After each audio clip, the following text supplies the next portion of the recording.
پہلے جو کل مہینہ گیا یعنی جمادی الاول، اس کی 13 تاریخ 12 اور 13 تاریخ بھی لوگ کہتے ہیں کہ شہادت کی تاریخ، اور کھارا میں ایرانیان میں اس تاریخ پہ خراسان میں مجلس ہو جاتی، لیکن اور تمام امام باڑوں میں اسی تاریخ پہ ہوتی، آج سے شروع ہوئی۔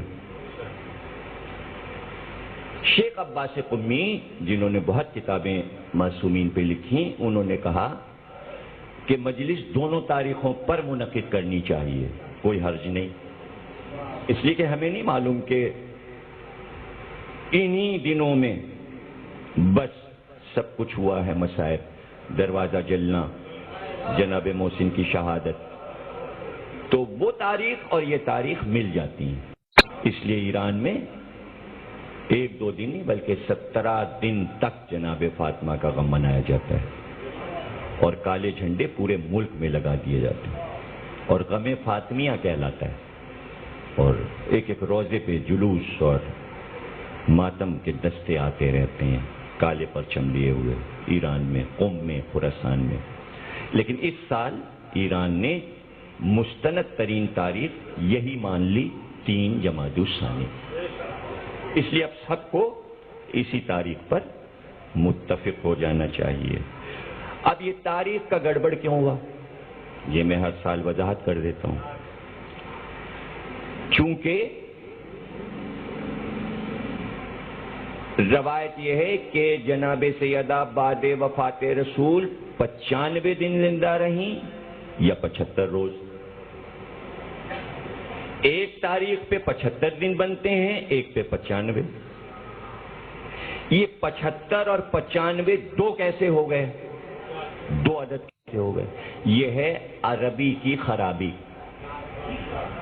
عربی میں زیر و زبر نہیں لگائے جاتے، بغیر زیر و زبر کی چھپتی ہیں کتابیں۔ اب قدیم کتابیں جو ہاتھ کی لکھی ہوئی تھیں وہ لوگوں نے پڑھی، اور جب اس خط کو پڑھا تو بہت غور سے اگر کاغذ پہ آپ گھر جا کے لکھ کے دیکھیں گے جو بات میں بتا رہا ہوں تو وہ بات سمجھ میں آ جائے گی کہ بی بی کتنے دن زندہ رہیں، اب عربی میں لکھنا ہے، تو انہوں نے لکھا 75۔ اگر 75 لکھا تو 95 دن ہوئے۔ اب یہی 70 جو ہے اسی کو یہ بھی پڑھا جا سکتا ہے 95، 75 روز۔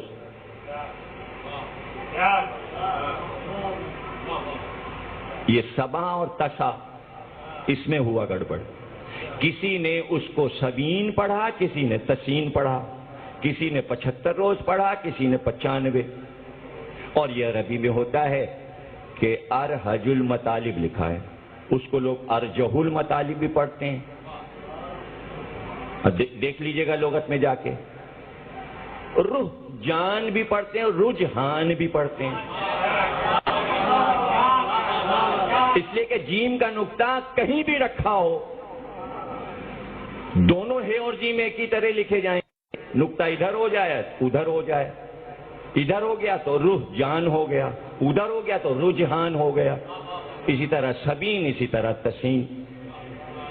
تو خرابی تھی زبان کی، کچھ کا کچھ پڑھا گیا تو 75 اور 95 دن بن گئے، ایک نے کہا 13 کو کر لو، ایک نے کہا 3 جمادی الثانی کو، لیکن زبان ہی تھوڑی دلیل ہوا کرتی ہے، دلیل کچھ اور بھی ہوتی ہے، دلیل کچھ اور بھی ہوتی ہے۔ وہ بی بی جو یہ وصیت کر رہی ہو کہ رات کے پردے میں میرا جنازہ اٹھے تو اس کے اختیار میں موت و حیات ہے، اس کو یہ پتا ہے کہ اگر میں 13 کو مروں گی تو چاند پورا ہوگا، اور اگر 3 کو مروں گی تو چاند ہوگا ہی نہ۔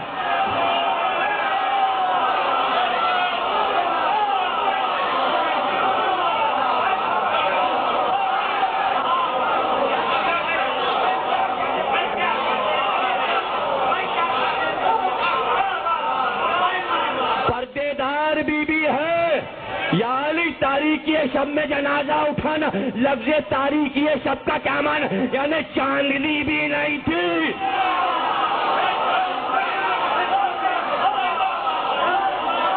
اور بھائی تم تو معرفت والے لوگ ہو، اگر ایک ایسا جملہ دے دیں تو سینے پہ نقش کر لو، جہاں حسین بھائی جیسے معرفت والے بیٹھے ہوں اور میں یہ جملہ دے دوں تو یہ کتنا بڑا جواہرات سے لکھنے والا جملہ ہے کہ حسین کی شہادت پر، چلو شہادت پر آفتاب میں گہن لگا تھا، اس لیے کہ عصر کے وقت حسین شہید ہوئے تھے تو آفتاب میں گہن لگ گیا اور اس نے غم کیا۔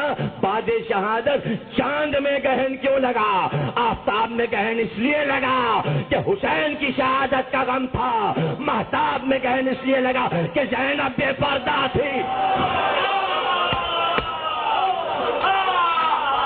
چاند نے اپنا منہ چھپا لیا، 11 کا چاند تھا، روشنی تھی، اندھیرا ہو جائے تاکہ زہرا کی بیٹیاں کھلے سر نہ نظر آئیں۔